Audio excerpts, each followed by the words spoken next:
Psychology has vastly changed the way I view the world through all the different systems I have studied to date.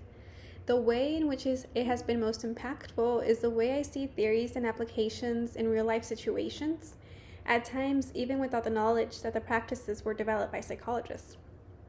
For years, I was a part of the business world and did not realize that everything we were doing as sales managers was tied to industrial organizational practices.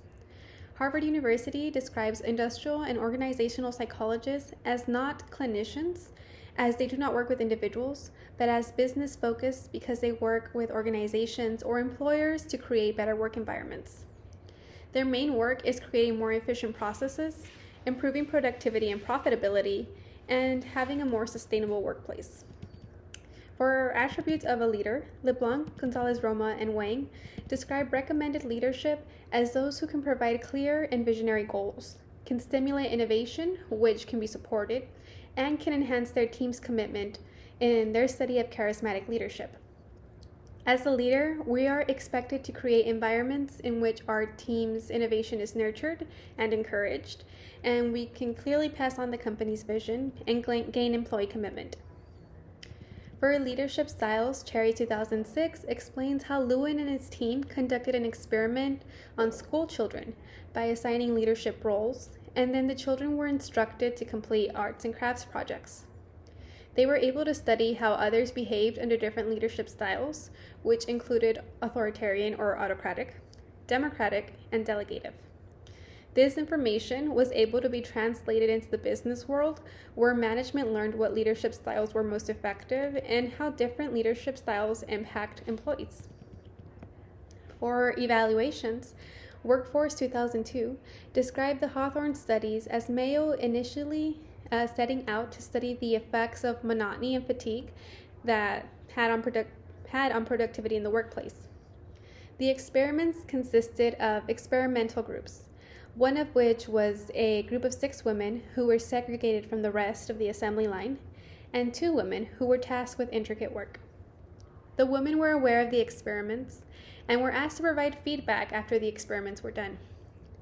Mayo then manipulated their environments through various methods like changing lighting, changing the temperature, and manipulating work breaks. Mayo expected their productivity to decrease because of the manipulations to the work environment. However, he found that productivity increased in both groups. What Mayo had discovered with his experiments came to be known as the Hawthorne effect. The Hawthorne effect is a change of behavior which can be attributed to researchers paying attention to the workers. It also highlights the important role of the attitude of the workers in regards to productivity. The Hawthorne effect helps employees performing better once being interacted with and observed. Mayo is credited with causing a shift on the international scale in regards to training and human relations, and the development of social skills in supervisors and managers. For management techniques and motivation, the University of California, San Diego states how Lillian Gilbreth, the first person to receive a PhD in industrial psychology, was interested in the human aspect of time management and recognized workers were motivated by both direct and indirect incentives. Aside from motivation, Gilbreth also had an impact on incentive wage plans, job simplification and standardization, and she highlighted the effects of fatigue and stress on time management. There were also others in the field finding ways to apply psychology in the business world. One of these would be Walter Dill Scott. Northwestern University states how Scott published 2 works in 1903, which dealt with using advertising, the theory of advertising and psychology of advertising.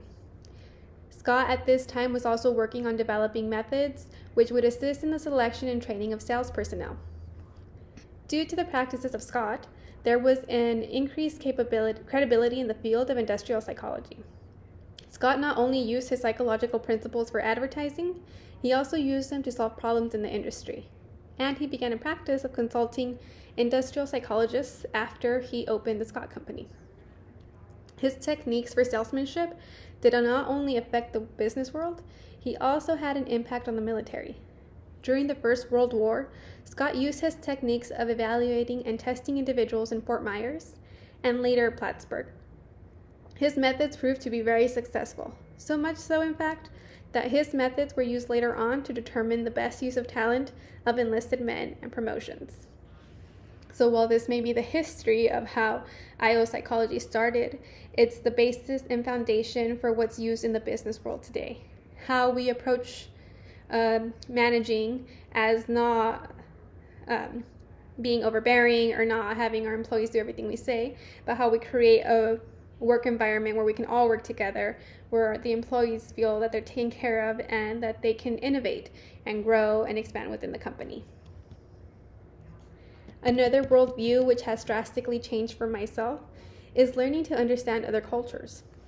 As most psychological theories are based off Western ideas and Western culture, it's important to understand the impact that different factors may have in other cultures. First, gender roles. According to Sani and Quarantana, 2017, developed societies in which women have entered the workforce are more open to equality in gender roles. However, due to social learning theory, a child will learn the gender roles established by the parents' attitudes towards gender roles.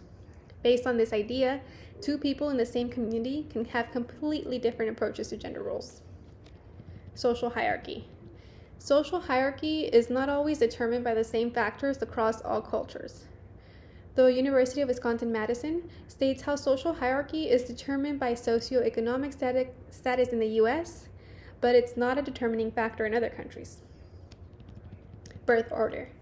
Birth order may determine different roles across varying cultures. Nam covers how in Korean culture, it's common for the firstborn female to take the role of the mother while the mother is working, like cooking and helping taking care of the children.